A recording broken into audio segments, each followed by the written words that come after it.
Sejam muito bem-vindos. Está aberta mais uma sessão das novas crónicas da Idade Mídia.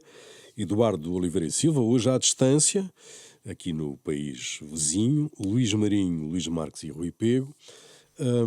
A semana fica de alguma maneira também marcada pelas eleições na Madeira. Miguel Albuquerque ganha as eleições, mas faz o pior resultado sempre do PSD na Madeira. O PS não cresce, de resto acrescentou 137 votos, extraordinário, assim como o Chega, o que é extraordinário, de facto, tendo em conta a situação do candidato social-democrata. De resto, apenas o JPP dilata a sua votação e elege 9 deputados, menos 2 do que o Partido Socialista. A CDS e a Iniciativa Liberal mantêm os mesmos lugares, comunistas e bloquistas foram removidos do Parlamento local. Instabilidade era o que escrevia a toda a largura da primeira página do Jornal da Madeira na segunda-feira, no dia a seguir às eleições.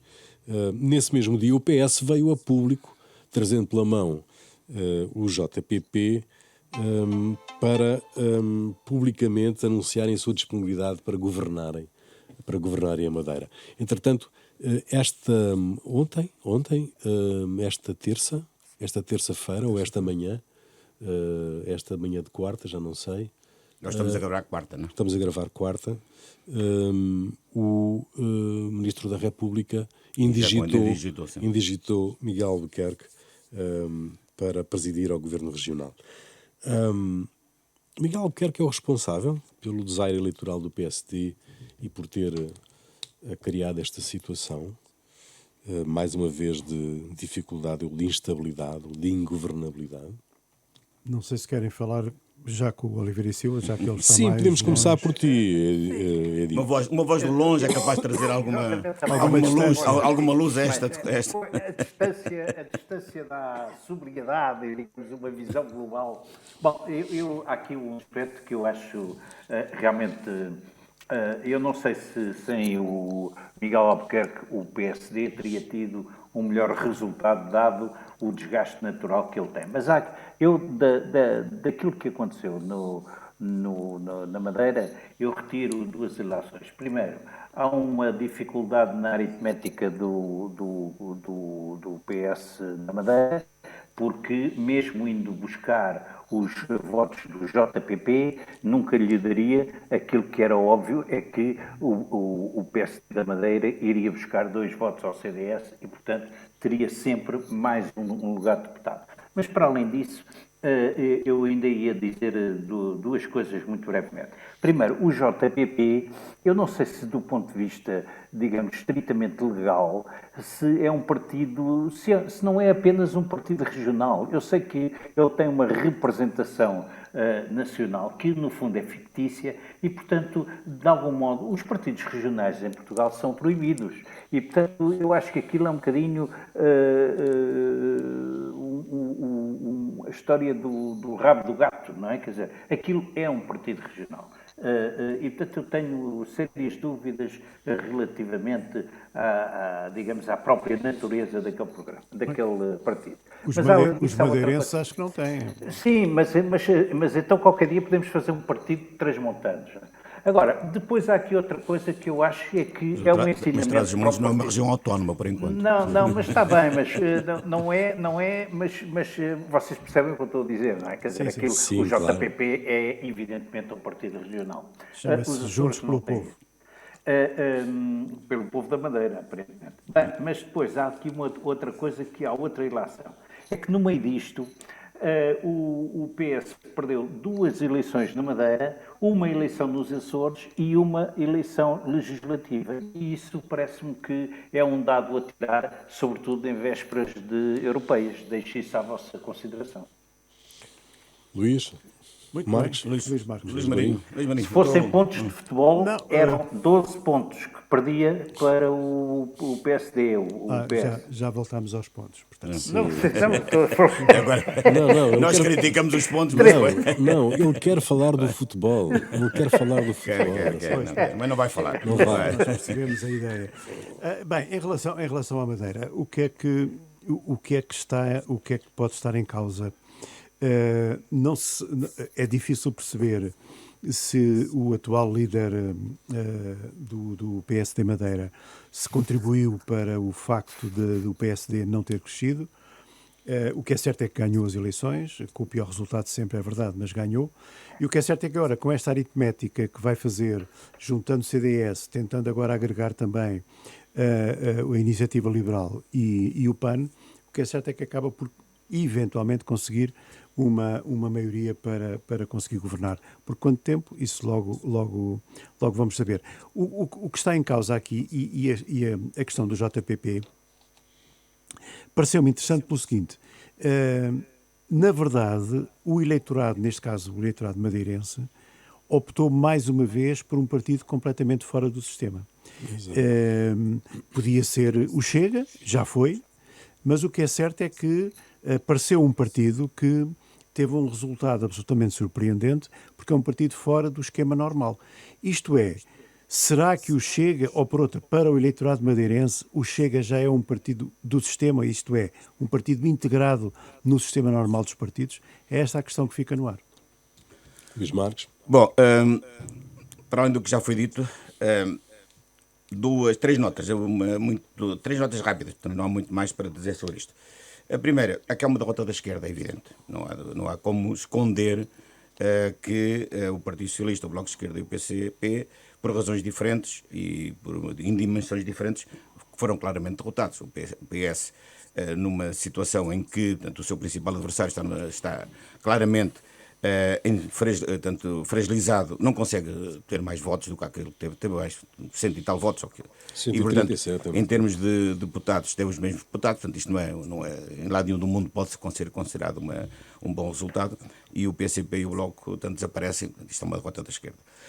Depois, a segunda nota, é absurdo e patético a tentativa do Partido Socialista ou do seu dirigente regional, tendo em conta que aparentemente não teve a solidariedade da direção nacional, tentar criar, portanto, uma espécie de geringonça insular para formar governo. É evidente que seria absolutamente patético. Neste caso seria mais uma caranguejola. Sim, para aí, uma caranguejola.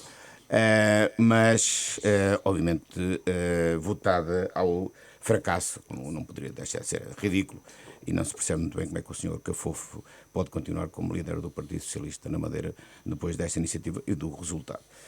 Terceiro ponto mais de reflexão para o futuro é este. É o pouco impacto que tem na decisão do eleitorado os casos de justiça em que os candidatos se apresentam.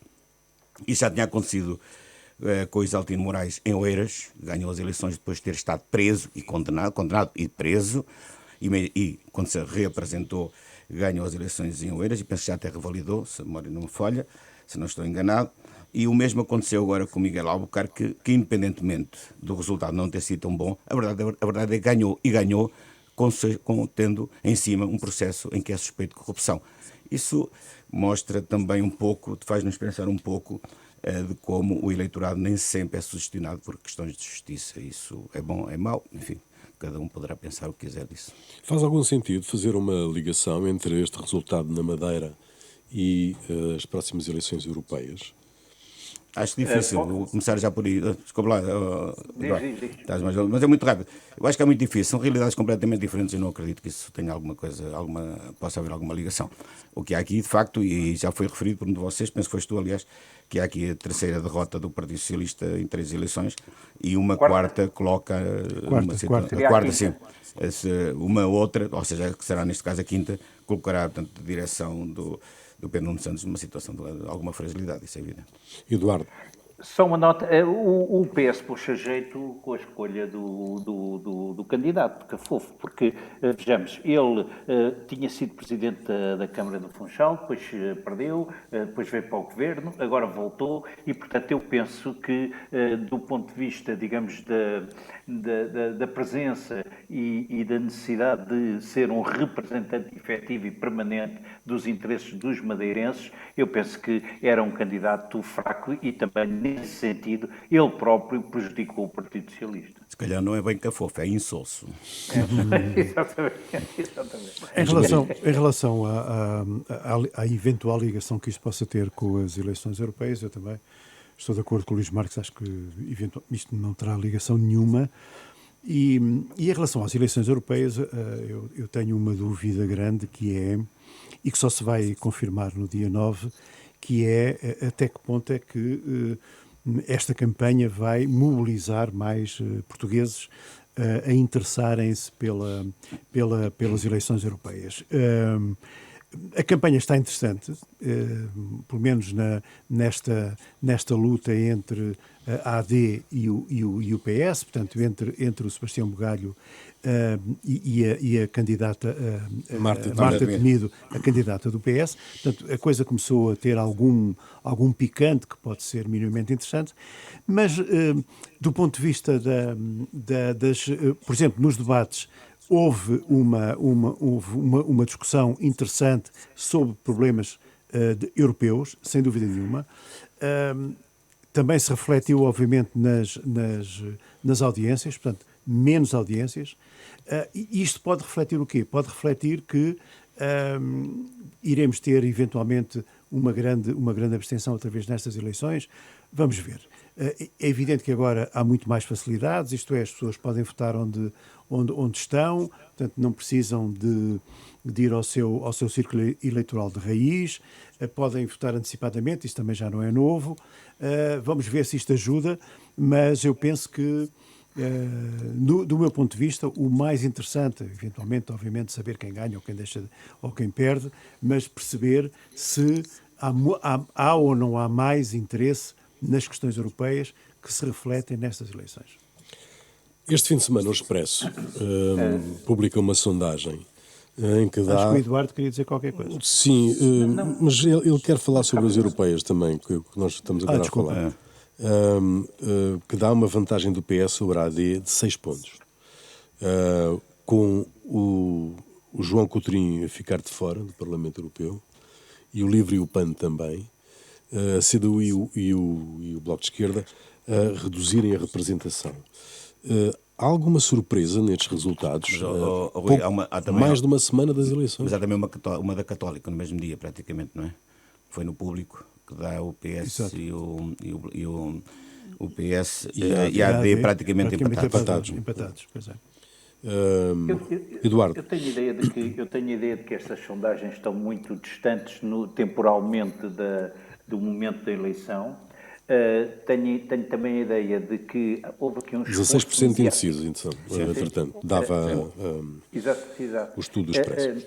E há também mas houve uma coisa assinalável, é que tem havido um esforço mediático de toda a comunicação social no sentido de trazer à colação as eleições, promover debates e, portanto, isso pode ter algum interesse e mobilizar alguns eleitores, embora o que pode dar resultados mais estranhos ainda, não é?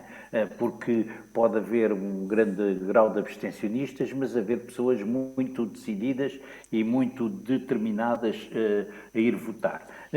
Por outro lado, há um ponto que eu considero que é muito importante e que tem a ver com a necessidade de nós discutirmos e conversarmos melhor sobre o projeto europeu. Ou seja, têm andado muito ligados a aspectos parcelares e não à realidade europeia enquanto entidade de paz e de, digamos, progresso coletivo. Eu penso que esse aspecto tem sido desvalorizado neste campo e desse ponto de vista eu penso que apesar de tudo é pena, mas é muito meritório o esforço que os média têm feito para valorizar as eleições. Luís Marinho. E uma coisa, é preciso ver se o sistema de cada um votar na mesa que quiser se funciona, não é? Porque vai funcionar, vai ser certamente. testado. Sim, mas é a primeira vez que se tenta, não é? Porque esperemos até que agora funcione, sim, eu espero bem, ainda por cima compraram 29 mil computadores, é bom que funcione, não é? Pois, é muito computador, não é?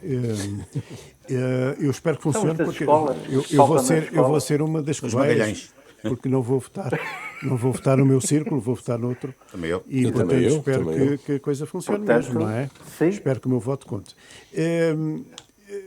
Só para acrescentar mais uma coisa, tu disseste bem que de facto não podemos acusar os órgãos de comunicação social, no geral, de não terem estado atentos às questões europeias.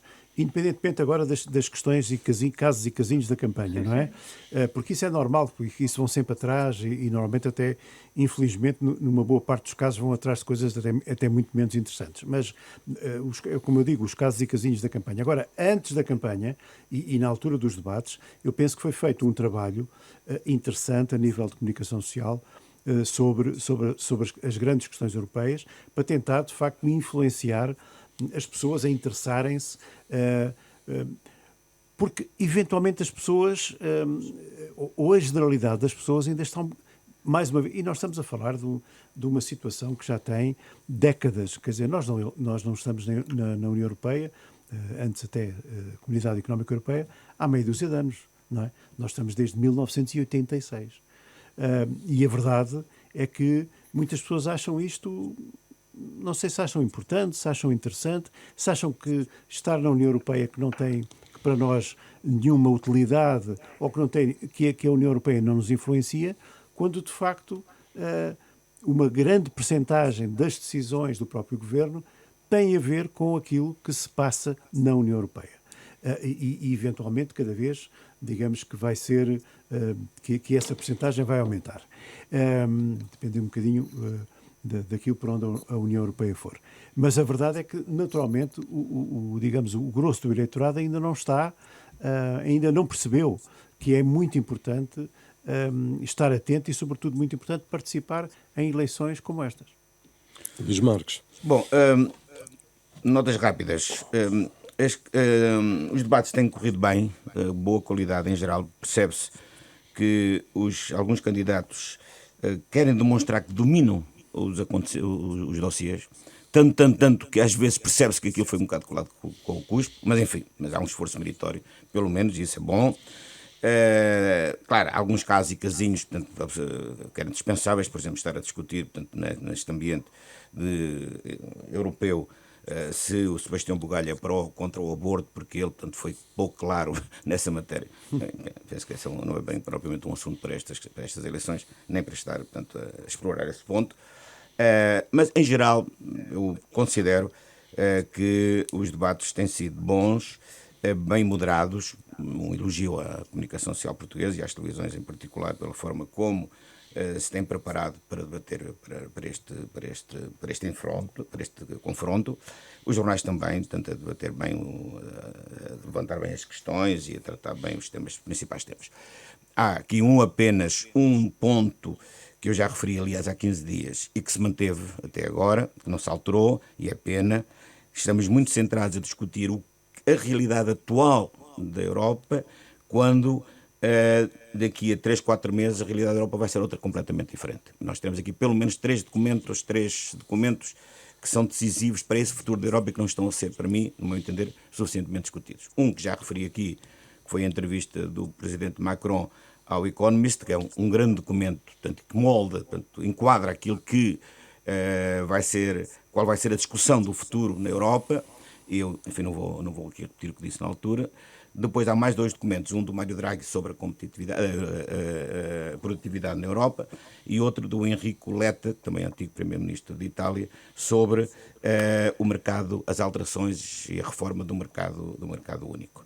São 2 documentos que vão reenquadrar a Europa tal como ela existe atualmente e isso implica alterações institucionais e políticas de grande profundidade. Claramente a Europa vai ser mais federal, vai estar muito mais integrada e mais centralizada, e é bom que isso se faça não nas costas das pessoas, mas com as pessoas, que isso seja legitimado tanto nas instituições da Comunidade Europeia como nas instituições nacionais. E até agora, algumas das medidas, portanto, estas medidas não têm sido suficientemente discutidas, e é bom que sejam, e são, aliás, um desafio que se coloca aos deputados que vão ser eleitos nas próximas eleições. Depois, alguns destaques, enfim, o Sebastião Bugalho tem estado bem, talvez tenha um bocadinho deslumbrado com ele próprio, o tema que ele tem, assunto que ele tem que corrigir rapidamente, mas está, enfim, claramente bem. A Marta Temido é desarmante pela positiva, pelo esforço que ela faz de encobrir o facto de ela não estar preparada para estas discussões, não é? Mas acaba por ser simpática, portanto, essa parte acaba por ser simpática. Segundo capaz... Mas ela já dizem, é admitiu. muito boa nas ruas. Sim, ela já admitiu isso mesmo. E parece que nas ruas que é ótima. Sim, ela já admitiu que prefere a Bem, rua. Eu penso que o candidato da Iniciativa Liberal, o Coutrinho, pode ser vítima também de alguma convencimento. Sobranceria. Sobranceria, sim. Acho que sim, que já referimos aqui. E isso ele não corrigiu muito isso e ele pode ser vítima disso. Depois o resto, enfim, o Tangera Correia é de um filme preto e branco, não é do filme a cores. Nós temos um filme a cores, ele está num filme preto e branco, parece que quando mudamos. E o Paupério começou muito bem, mas de repente também se apagou-se bastante. Sim, a Catarina Martins, bem, lá está, é uma daquelas que se percebeu que anda a estudar os dossiês, não é? Sim. E o rapaz do PAN, nem sei bem quem é, portanto, não me oferece nada para dizer sobre ele. E o PCP é igual a si mesmo. É igual a si mesmo. Ele esforça-se por tornar comestível uma coisa que é praticamente intragável. Mas enfim, ele esforça-se, mas é um esforço inglório. E é bom ele, não é? É bom, sim. João Oliveira é bom. É bom. Bom, mas voltando um bocadinho atrás, Luís Marques, naquilo que estavas a dizer sobre a Europa, que era preciso haver transparência e as pessoas saberem exatamente o que é que se vai passar a seguir, a sondagem do Expresso deste fim de semana trazia duas coisas curiosas. A satisfação maioritária das pessoas com a democracia, o que é importante ressalvar, e também outras coisas positivas em relação à atitude dos portugueses em relação à União Europeia. Ao euro, propriamente dito, aos benefícios de pertencer à União Europeia e à criação dos Estados Unidos da Europa. Sim. Justamente o teu ponto. Esse é o ponto, sim. E todas estas percentagens cresceram em relação à sondagem anterior, o que é um bom indicador. Muito positivo. O ponto é, isso em parte decorre do facto da Comunidade Europeia ter injetado liquidez no mercado em valores estratosféricos e que as pessoas, hoje em dia, há dinheiro. Quando não houver dinheiro, e há um momento em que vai haver menos dinheiro, pelo menos, aí vamos ver como é que as pessoas reagem.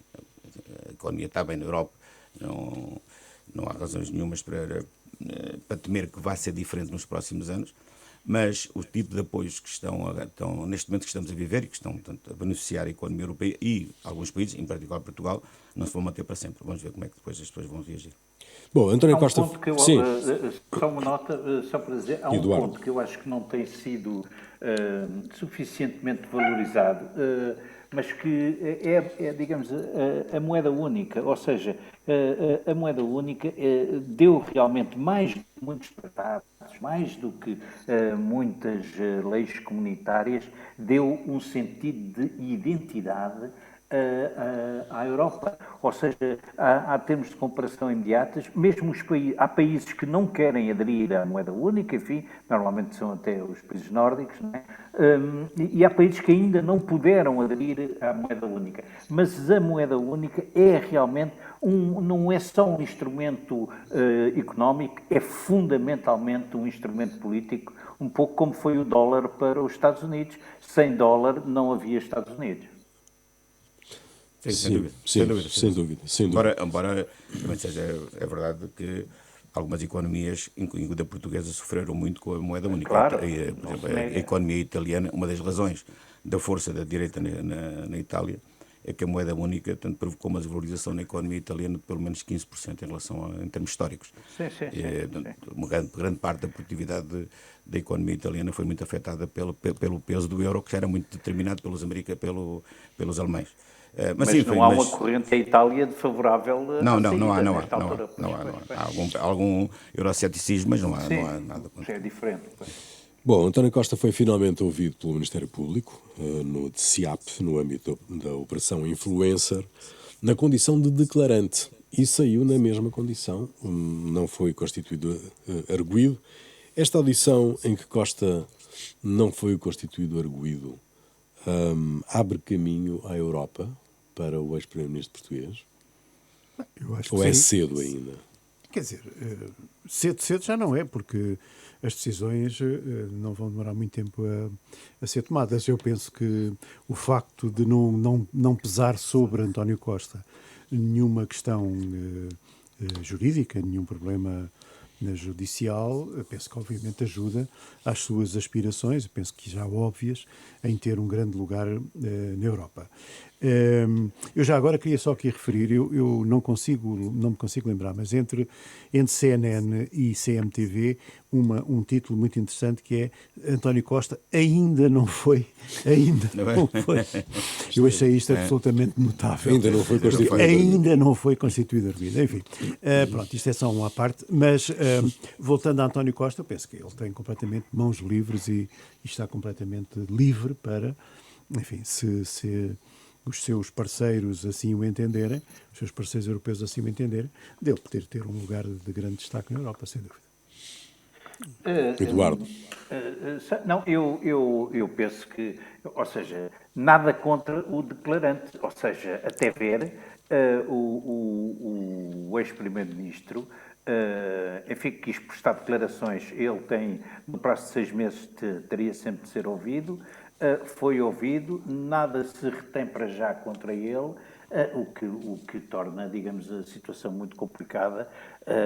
Eu fico assim com aquela dúvida sobre se alguém no Ministério Público não anda aflito a ver se arranja ali um 31 contra o homem para justificar aquilo que começa a ser injustificável, que é para que é que fomos às urnas, para que é que temos esta circunstância política, não é? Quer dizer, porque não nos podemos esquecer que tudo o governo anterior, por mal que fosse, e os 14 casos que tinha tido, desabou por causa de um parágrafo da senhora Procuradora-Geral da República que continua a passear alegremente e a dizer que não tem nada para dizer, o que é extraordinário. Não foi só por isso, não é? Essa é a opinião do Eduardo, mas não é a minha. Não? É evidente que isso ajudou, mas não foi a única razão que levou à admissão do António Costa. A história do dinheiro para escondido, para dentro nos livros, era insustentável, para ele. É evidente, não vamos estar aqui com ilusões. Nenhum primeiro-ministro podia continuar em funções para quando o seu chefe de gabinete tem 80 mil euros, 78 mil euros para escondidos, para tanto em livros. 75.800. Não havia hipótese nenhuma.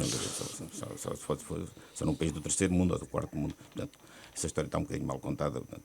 Agora, quanto a este novo desenvolvimento, é bom para António Costa e acho que, se for assim, ele tem todas as condições para ser Presidente do Conselho Europeu. Vamos ver o que é que vai resultar das eleições, porque isto nós estamos a dar como certo que ele vai, mas isso depende um pouco do jogo de forças que vamos ter depois do dia 9 de junho. Estas novas alterações estão a decorrer, estão a ocorrer no espaço da direita, com a aliança entre a Meloni, portanto, e a francesa Le Pen, que vai traduzir-se na criação de um bloco de direita, não de extrema-direita, portanto, mas de direita, enfim, conservadora, mais forte do que é agora. Isso, obviamente, se o Partido Socialista, os socialistas não tiverem um bom resultado, pode alterar aqui um bocadinho as regras, portanto, e as regras de força. Agora, não há dúvida nenhuma que o António Costa tem prestígio suficiente para poder ser Presidente do Conselho Europeu e para Portugal. Não há quem diga que é mau. Portanto, por exemplo, a Iniciativa Liberal acha que é mau. Eu acho que é sempre bom que um português possa ocupar um cargo deste, independentemente de ser do Partido Socialista ou ser do Partido do PSD, ou de outro partido qualquer. Veremos o que é que vai. Nós ainda não sabemos tudo como é que esta história judicial vai acabar. É pena que demore tanto tempo, mas ao tempo da justiça temos que respeitar. Não entro, portanto, neste folclore de atacar o Ministério Público por tudo e por nada. Acho que merece críticas e já as fiz aqui, mas sempre que há qualquer coisa volta, portanto, a malhar no Ministério Público, não entro nesse jogo. Muito bem, nós estamos a viver um tempo, e é agora o que vos proponho para reflexão, estamos a viver um tempo em que o privado deixou de ser privado. É tudo público, não é? Mesmo aquilo que se diz numa reunião entre amigos passa a ser, ou entre amigos, entre pessoas que se conhecem, entre amigos, certamente, espero eu que não seja, mas entre pessoas que se conhecem ou que trabalham juntas, tudo o que se diz é vertido para o exterior, para as redes sociais, para os jornais, para as rádios, para as televisões. As rádios, felizmente, menos, entram menos nesse processo. E, portanto, eu estou a levantar esta questão por causa desta história que envolveu o Papa Francisco. E ainda por cima, uma história que foi publicada por dois jornais importantes italianos, não é? O La Repubblica e o Corriere della Sera. Mas antes por um jornal online, não é? Portanto, E antes pelo jornal online, claro. De resto, o Vaticano fez um comunicado em que o Papa pedia desculpa, eventualmente se ofendeu alguém com o que disse, mas nunca em nenhum momento o comunicado, digamos que, clarifica, assume que o Papa terá dito aquilo que as pessoas dizem que ele disse. Isto é, 250 bispos italianos com quem se reuniu. Isto é mesmo assim agora? Isto é, o público, o que é privado deixou de ser privado? Basicamente, sim. Este é um caso, este é um exemplo até quase um exemplo extremo, porque nos habituámos desde sempre a que estas reuniões fossem reuniões absolutamente privadas, reuniões quase secretas e bem, porque são assuntos que têm que ser discutidos dentro daquelas paredes e não devem sair cá para fora. Mas e nós até assistimos agora a que, digamos que aquilo que nós sempre entendemos e consideramos que era quase secreto, também deixou de ser. Estou a falar, obviamente, desta reunião do Papa com os bispos. Portanto, obviamente, é impossível que não tenha sido um dos bispos, ou mais do que um, a dizer cá para fora o que se tinha passado, ou a declaração que o Papa teria feito. E depois a segunda fase, o empolamento de tudo isto, não é? Portanto, vamos partir do princípio que tudo aquilo é verdade, que o Papa terá adotado aquela expressão, segundo o Vaticano, sem perceber que a expressão em castelhano que era podia ser mais ofensiva, enfim. Mas o que conta, eventualmente, o que conta mesmo é isto. Onde é que deixou de haver uma fronteira, deixou de haver uma barreira entre aquilo que é privado e aquilo que deixa de ser privado porque passa a ser público. Isto é, qualquer reunião, uma reunião até, como tu disseste há pouco, temos outros exemplos, não é? Luís, tu há bocado levantaste do Varandas, por exemplo. A questão do Varandas, a questão de Varandas, que era um jantar, portanto... De amigos, com o clube, com os jogadores. De pessoas ligadas ao clube, portanto, de uma forma até muito, muito, muito chegada. Também veio cá para fora, porque, enfim, inadvertidamente, uma menina parece que gravou e enviou para os amigos e tal. O problema, de facto, é isto. Não terá sido, obviamente, esta a questão da reunião dos bispos. Mas, de facto, e eu penso que este é um bom tema que nós devemos, proponho eu, sim, já voltar a falar disto, que é, deixou de haver uma barreira. Portanto, nada neste momento é privado, porque a partir de qualquer situação, porque nós temos à nossa disposição ferramentas que podem gravar, filmar, etc., etc., sem nós estarmos a saber que as coisas acontecem assim, e uma reunião entre meia dúzia de pessoas que se pensa que estão a falar apenas entre elas, acaba por ser pública, como foi, obviamente, estes casos que agora referimos. Eduardo, Luís?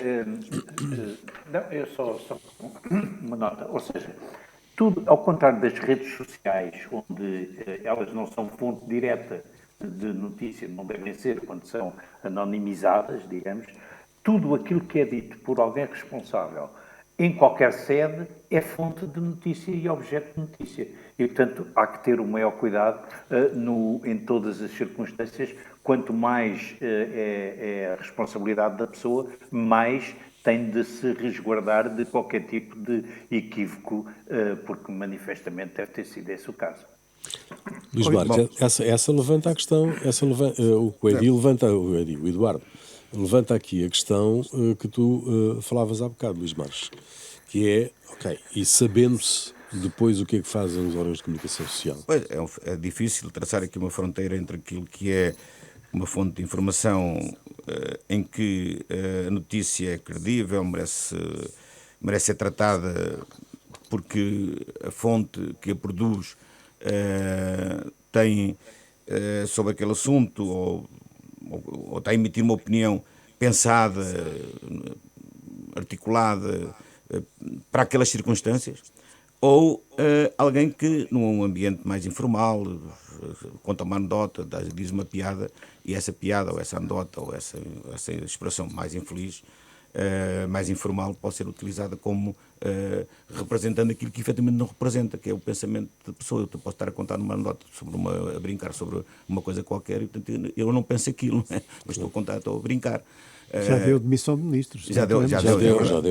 Cá em Portugal. O Borrego, não é? Exatamente. Por exemplo. O Célebre caso. Esse é o caso do Borrego.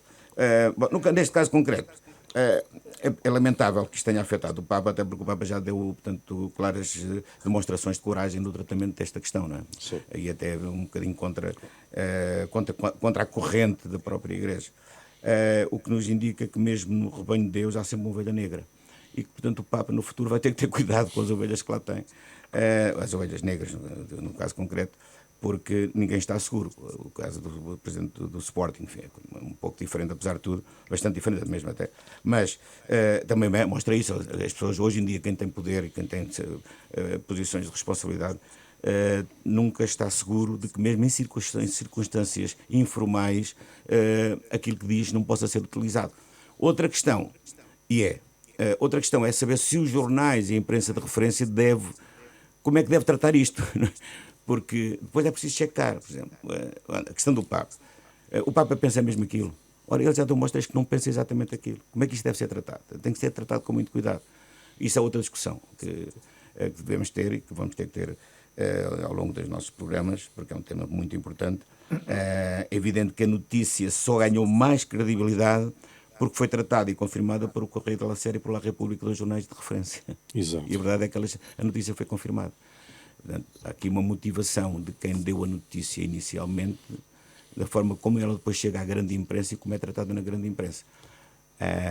Isto leva-nos para um tipo de preocupação relativamente às motivações que estão por trás da notícia e à forma como a imprensa de referência tem que tratar essas motivações. Não tenho uma ideia definitiva sobre esta matéria. Muito bem. Muito rapidamente, 2 a 3 notas sobre a visita do Zelensky. Os meios de comunicação portugueses, todos eles, dos jornais às televisões, cobriram largamente a presença do presidente ucraniano em Lisboa. Que relevância é que esta visita, ou que relevância é que Portugal tem no contexto do esforço europeu de ajuda à Ucrânia?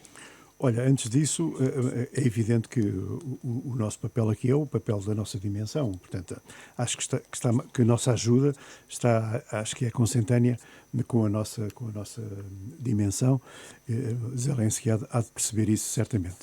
Mas já agora, eu peço desculpa, porque isto entrou na campanha. A visita de Zelensky entrou na campanha ontem. O debate que foi feito na RTP opôs de uma forma interessante o Sebastião Bugalho e a Marta Temido. O Sebastião Bugalho disse: hoje é um dia de festa porque pela visita de Zelensky. Portanto, Portugal está em festa, para nós é um dia importante. E a Marta Temido ficou horrorizada com a expressão, porque disse: como é que é possível que se ache que é um dia de festa quando é um presidente de um país que está em guerra? Portanto, houve aqui uma discussão interessante. E, entretanto, utilizou o termo que ela, com certeza, que já tinha preparado há muito tempo para dizer isto é uma prova de imaturidade, que é, sim, claro, digamos que é a grande questão com que Sebastião Bugalho pode ser atacado. Portanto, eu achei isto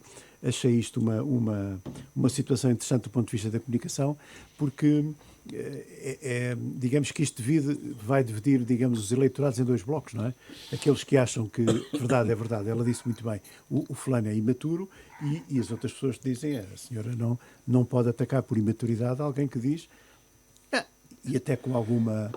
De facto, para Portugal foi um dia importante ter recebido, não sei se é um dia de festa, enfim, não sei se é preciso foguetes, mas ter recebido Zelensky e Zelensky ter agradecido a Portugal, apesar de tudo, o apoio que Portugal tem dado à causa ucraniana. Não é? Uma palavra para o Luís Marques e para o Eduardo.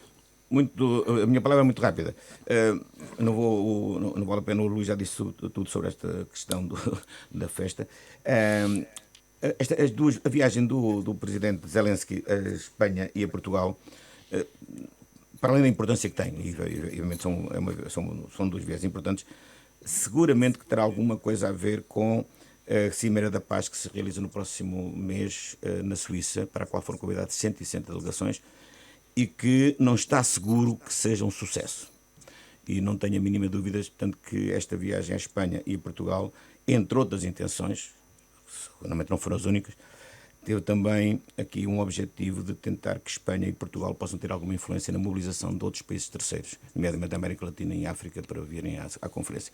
A conferência, se não tiver pelo menos 100 países, é capaz de ter, mas se não tiver pelo menos mais de 100 países, é um fiasco, é um fracasso, não é? E se não tiver países importantes, nomeadamente o Brasil, a China, Angola, por exemplo, estes e outros. O grande ponto era ter a China, coisa que não deve ser fácil. Sim, é capaz de não ser fácil. Bom, mas se não tiver uma representação tanto condigna, isto arrisca-se a ser um fiasco, e isso é péssimo para o Zelensky, é péssimo para o Ocidente, é péssimo para a democracia e para a Ucrânia, com certeza. Eduardo, 10 segundos. Telegraficamente, eu vou comparar a visita à Espanha e a visita a Portugal com dois títulos. O Público hoje tem uma enorme fotografia com o Luís Montenegro e o Zelensky, e o El País, que é o maior jornal de Espanha, um dos maiores da Europa, tem como manchete: Espanha reconhece a Palestina, e nem uma palavra sobre a presença do Zelensky em Espanha. Ia estar no dia anterior, não é? Muito bem, provavelmente. Sim, provavelmente. Foi no não dia há anterior. uma palavra. Não, mas Sim, foi no dia anterior, Eduardo. Eu sei, mas não é isso. Mas não há uma palavra, não há uma referência, não há. Quer dizer, apesar de tudo, é prodigioso, não é? Já a seguir, os grandes enigmas.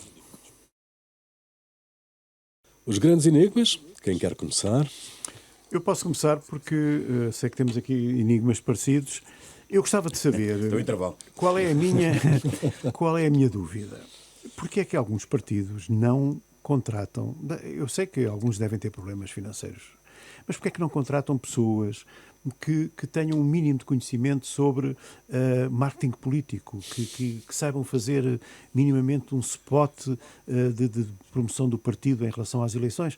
Eu estou a falar do caso do ADN, que enfim é um partido um bocado de caricatura, onde Joana Amaral Dias, que já vagueou por 5 ou 6 partidos, acho eu, com ligações mais profundas ou menos profundas, e que agora aparece num spot, num ambiente obscuro, com uma voz cavernosa, de alguém que fala sobre a nova ordem mundial, e que acaba por dizer para escolher entre dois comprimidos, um azul e um vermelho,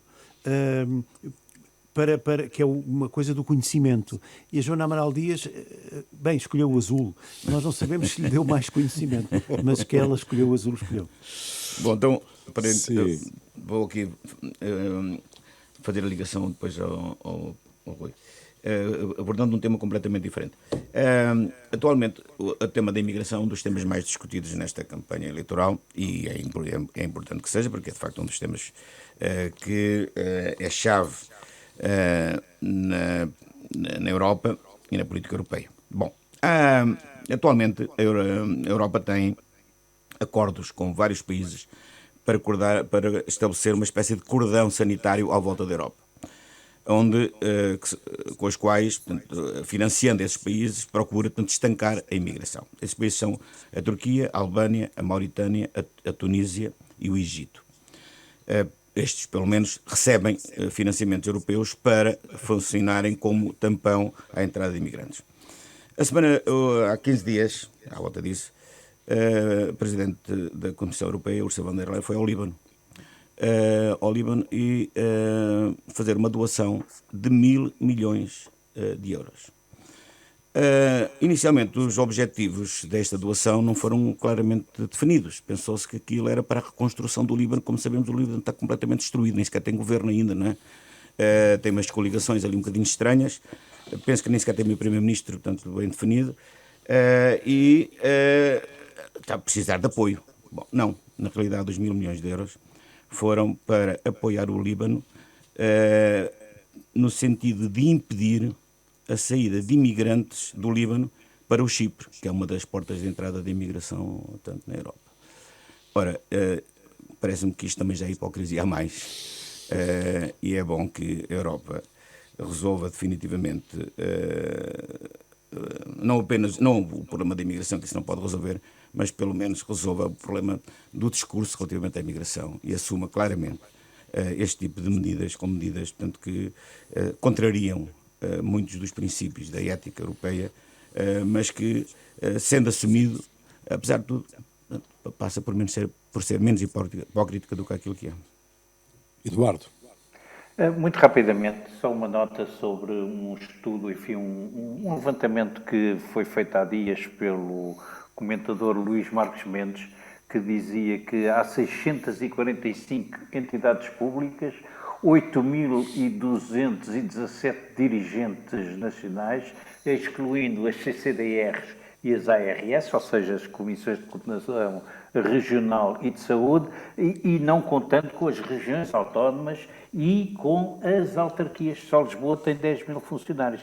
Portanto, há aqui muita reforma para fazer e o meu enigma é saber, será que se consegue? Bom, o meu enigma é muito rápido mesmo. Toda a gente viu certamente os vídeos da campanha do CDS nas eleições regionais da Madeira. Não vou repeti-los, mas todos eles acabavam com vota seguro, vota CDS.